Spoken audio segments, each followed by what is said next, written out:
60 minutes into the bulk fermentation.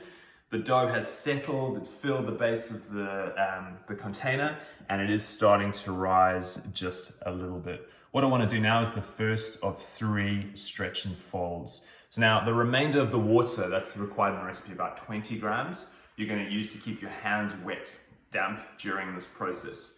I'm going to wet my hands, I'm going to wet my scraper. If you don't have a scraper, you can just use your fingers. This is just a slightly neater way of doing it. I'm going to start getting the dough away from the side of the vessel. And really, this is the technique for the stretch and fold. What I do is I pull it up, and I fold it over the top. I rotate.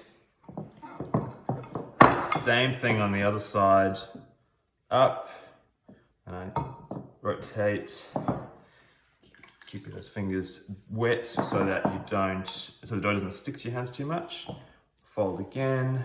You want to do that 4 times, so you do it from every angle. And even as you're doing that, you can feel the dough starting to tighten a little bit.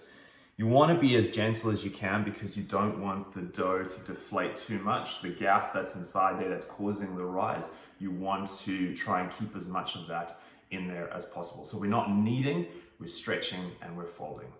Do that 3 times over the next 3 or 4 hours, every 50 to 60 minutes, and then you'll be good for the next step.